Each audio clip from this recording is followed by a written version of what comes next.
오늘 함께 묵상할 말씀은 시편 20편 1절에서 9절 말씀입니다. 이 말씀은 전쟁에 나가는 왕을 위해서 백성들이 중보기도하는 내용을 담고 있는데, 먼저 오늘 살펴볼 주제가 무엇인지 알아보겠습니다. 오늘은 누구를 위해 어떻게 기도해야 하는가에 대해서 살펴볼 텐데, 그래서 오늘의 주제는 이렇습니다. 첫 번째, 곁에 있는 이들을 위해서 기도해야 한다라는 것과, 두 번째, 간절한 마음으로 기도해야 한다라는 것, 그리고 세 번째로 승리를 확신하며 기도해야 한다라는 것, 이 세 가지를 살펴보겠습니다. 앞서 말씀드린 것처럼 시편 20편은 왕이 전쟁에 나아갈 때 그에 앞서서 백성들이 그 왕을 위해서 하나님께 기도하는 내용을 담고 있습니다. 백성들은 환난 날에 여호와께서 응답해 주시기를 바랍니다. 여기서 환난 날이라는 것은 바로 전쟁을 말합니다. 왕이 전쟁하러 나아갈 때 백성들이 하나님께 이렇게 기도합니다. 여호와께서 내게 응답하시고, 여기서 내게에서 너는 바로 왕을 의미합니다. 여호와께서 왕에게 응답하시고 야곱의 하나님의 이름이 너, 곧 왕을 높이 드시기 원한다라고 그렇게 기도했습니다. 여기서 하나님께서 왕을 높이 드신다라는 것은 무엇을 의미하는가 하면, 적군들이 왕을 공격할 때 하나님께서 왕을 높은 곳에 오르게 하셔서 도저히 적군들이 그를 공격할 수 없도록 하나님께서 보호해 주시길 원한다라고 말하는 것입니다. 특별히 이들은 야곱의 하나님의 이름이 그를 그렇게 해주기를 바랬습니다. 여기서 그들이 야곱의 하나님을 부르는 이유는 무엇인가 하면, 하나님께서 야곱을 보호해 주시고 그를 지켜주신 것처럼 하나님께서 왕도 그렇게 지켜주시기를 바라는 마음이고, 동시에 야곱의 하나님의 이름이라는 것은 바로 이스라엘의 하나님을 가리키기 때문에 이스라엘을 다스리는 그 하나님께서 왕을 친히 보호해 주시기를 원하는 것이었습니다. 백성들은 이와 같이 그 구원의 하나님이 전쟁 중에서 왕을 돌보시기를 기도했는데, 한번 왕을 생각해 보시길 바랍니다. 왕은 권력의 피라미드로 보면 가장 정점에 있는 사람입니다. 그래서 사람들은 왕이 되면 자신이 원하는 것은 무엇이든지 다 할 수 있다고 생각을 합니다. 하지만 백성들이 왕을 위해서 기도한 것처럼 세상을 다스리는 왕조차도 하나님의 도움 없이는 살 수 없습니다. 우리 주변에는 어떤 사람들이 있습니까? 혹시 주변에 있는 사람들 중에 저 사람 정도면 내가 기도해 주지 않아도 괜찮아, 나는 여기에 있고 상대방은 저 위에 있으니까 나의 기도가 없어도 그는 충분히 살 수 있어, 이렇게 말할 수 있는 사람은 이 세상에 한 사람도 없습니다. 모든 사람은 자신을 위해서 기도해 줄 사람이 필요합니다. 백성들이 왕을 위해 기도한 것처럼 우리도 나라에서 일하는 이들, 그리고 신앙 공동체의 리더들을 위해서 기도해야 합니다. 또한 직장에 출근하는 남편이나 혹은 아내, 학교에 등교하는 그 자녀들을 위해서 세상에서 승리할 수 있도록 하나님께서 그들을 지켜달라고 우리 역시 이와 같이 기도해야 합니다. 동시에 우리가 세상으로 나아갈 때에 주님께서 우리를 위해서 말할 수 없는 탄식으로 기도하고 계심을 우리가 잊지 말아야 합니다. 주님은 우리에게 싸울 용기를 주실 뿐만 아니라 우리에게 승리도 허락하여 주시는 구원의 하나님이시고 승리의 하나님이십니다. 묵상을 위한 질문을 드리겠습니다. 나는 누구를 위해서 기도하고 있습니까? 또한 나를 위해서 기도하는 사람은 누구입니까? 주님께서 나를 위해 말할 수 없는 탄식으로 지금도 기도하고 계신다라는 그 사실을 믿습니까? 두 번째, 우리가 살펴볼 주제는 간절한 마음으로 기도해야 한다라는 것입니다. 당시에는 전쟁에 출정하기 전에 성소에 모여서 하나님께 희생 제사를 드렸습니다. 이것은 하나님의 도우심을 간구하기 위한 마음의 표현이었는데, 백성들은 계속해서 왕을 위한 기도를 드립니다. 성소에서 하나님이 너를 도와주시고, 여기서 너는 왕을 말하는데 하나님께서 왕을 도와주시고 시온에서 너를 붙들어 주시며 내가 드린 모든 소제를 기억해 주시고, 소제는 곡식 제물로 드리는 제사인데 이와 같은 소제를 기억하실 뿐만 아니라 하나님께서 네가 드린 번제, 불로 태워서 드린 그 번제도 하나님께서 받아주시기를 원한다라고 기도했습니다. 당시 출정을 앞두고 있는 왕은 무슨 생각을 하고 있었을까요? 당연히 전쟁에서 승리하기 원했고, 또 전쟁을 위해서 계획했던 모든 것들이 성공적으로 성취되기를 왕이 원했을 것입니다. 백성들은 이와 같은 왕이 품은 것들이 이루어지기를 또한 간구합니다. 그게 4절과 5절에 기록되어져 있는데, 백성들은 이와 같이 계속해서 하나님 앞에 간구합니다. 내 마음의 소원대로 허락하시고, 여기서 내 마음은 왕의 마음일 텐데 왕이 마음 가운데 품고 있는 그와 같은 소원, 전쟁에서 승리하는 것을 하나님께서 허락해 주시고, 또 내가 세운 모든 계획들, 전쟁에서 세운 모든 전략과 그 지략들을 하나님께서 이루어 주시기를 원한다라고 말합니다.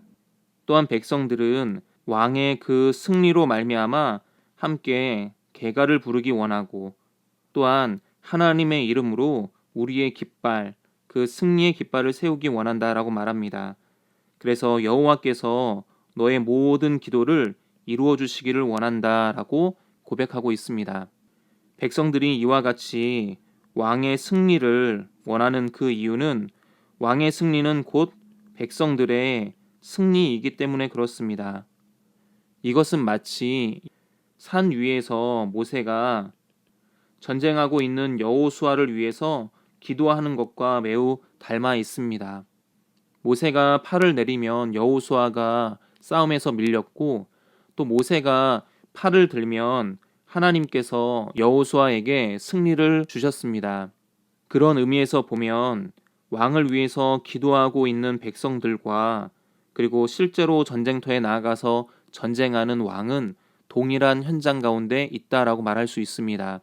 우리가 국가와 공동체 그리고 가족들을 위해 기도할 때 이와 같은 마음으로 기도해야 합니다. 그들의 승리가 바로 우리의 승리이고, 그들이 부르는 승리의 노래가 바로 우리의 노래이며, 또한 그들이 세운 승리의 깃발이 곧 우리가 세우는 승리의 깃발인 것을 우리가 잊지 말아야 합니다.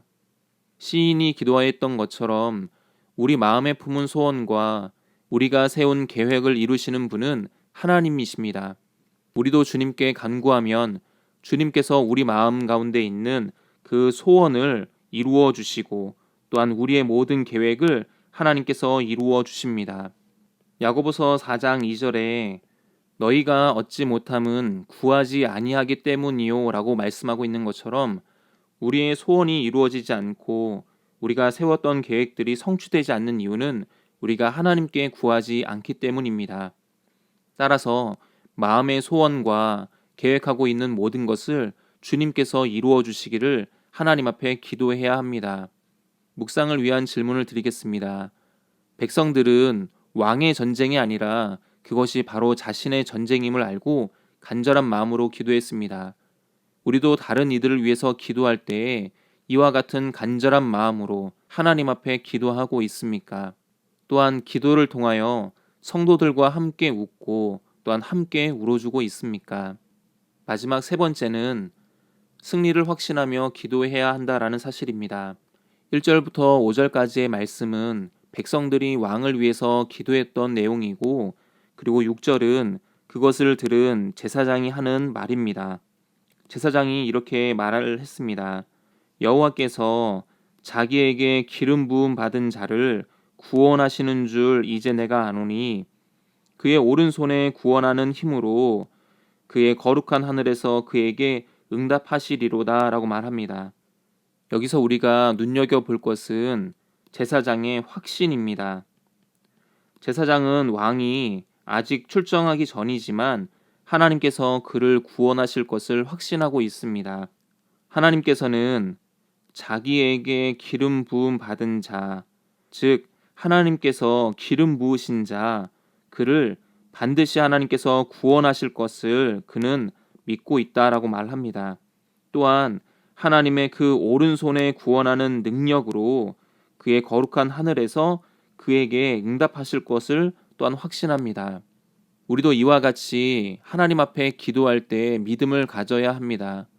믿음은 바라는 것들의 실상이요 보지 못하는 것들의 증거다라는 말씀처럼 하나님께서 반드시 우리를 승리하게 하시고 또 우리를 모든 어려움 가운데서 구원해 주실 것을 믿어야 합니다.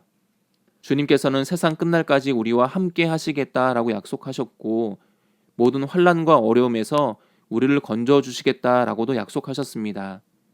이와 같이 제사장이 믿음의 선포를 하자 백성들 역시 이미 승리를 얻은 사람들처럼 대답을 합니다. 7절 이하의 말씀은 다시 백성들이 하는 이야기인데 백성들은 이렇게 이야기합니다. 어떤 사람은 병거를 또 어떤 사람은 말을 의지하지만 우리는 무엇을 의지하고 자랑하는가? 우리는 오직 여호와 우리 하나님의 이름을 자랑한다라고 말합니다. 다윗이 골리앗과 싸울 때 다윗은 무엇을 들고 나아갔는가 하면 그가 가지고 나아간 것은 돌이 아니었습니다. 그는 만군의 하나님 여호와의 이름으로 그 앞에 나아갔고 그 이름을 통해서 골리앗을 쓰러뜨렸습니다. 이처럼 하나님의 이름보다 강력한 무기는 이 세상에 없습니다. 백성들은 하나님을 의지하지 않고 병거와 말을 의지하는 사람들이 어떻게 되는지를 8절에 말씀하고 있는데 그들은 비틀거리며 엎드려진다라고 말합니다. 그러나 여호와의 이름을 의지하는 자들은 어떻게 되어지는가? 우리는 일어나 바로 서게 될 것이다 라고 말합니다. 마지막으로 백성들은 하나님께 여호와여 왕을 구원하소서 우리가 부를 때 우리에게 응답하소서라고 간구했습니다. 백성들은 승리를 주시는 분이 바로 하나님이심을 그들은 믿었습니다. 잠언 21장 31절 말씀에 보면 싸울 날을 위하여 마병을 예비하거니와 이김은 여호와께 있느니라 라고 말씀하고 있습니다. 전쟁의 이김은 내가 얼마나 철저하게 준비했는가에 있지 않고 또한 내가 어떤 무기를 들고 있느냐에 있지도 않습니다. 기드온이 미디안과 전쟁할 때를 한번 생각해 보시기 바랍니다. 기드온이 미디안과 전쟁할 때 그가 가지고 있는 무기는 칼과 창이 아니었습니다. 그는 항아리와 횃불만 가지고 있었고 그리고 그의 작전은 항아리를 깨뜨리고 횃불을 든 채로 소리치는 것이었습니다. 너무 이상한 작전인데다가 손에 칼과 방패를 들고 있지 않았기 때문에 도저히 이길 수 없는 싸움이었습니다. 하지만 하나님께서는 바닷가의 모래알처럼 많았던 그 미디안의 모든 사람들을 물리쳐 주셨습니다. 또한 여호사밧은 전쟁할 때 가장 선봉에 찬양대를 앞세웠습니다. 찬양대에게 무슨 무기가 있었겠습니까? 그들에게는 무기가 아무것도 없었습니다. 하지만 그들이 찬양하면서 나아갈 때 하나님께서 이 전쟁에서 크게 승리하게 하셨고 또 헤아릴 수 없는 많은 전리품을 얻게 하셨습니다. 이처럼 전쟁의 모든 승리는 누구에게 있는가? 바로 승리는 하나님께 있습니다. 우리가 매일 삶의 현장 가운데서 전쟁하고 또 최선의 노력을 다해야 하는 것은 사실이지만 그것만으로는 부족하다라는 것을 알아야 합니다. 하나님의 도우심 없이는 우리가 승리할 수 없다라는 것을 인정해야 합니다. 내 능력이 부족할 수 있고 또 지혜가 부족할 수도 있습니다. 하지만 하나님께서는 그 모든 우리의 지혜와 능력을 넘어서 우리에게 놀라운 것을 행하실 수 있는 승리의 하나님이십니다.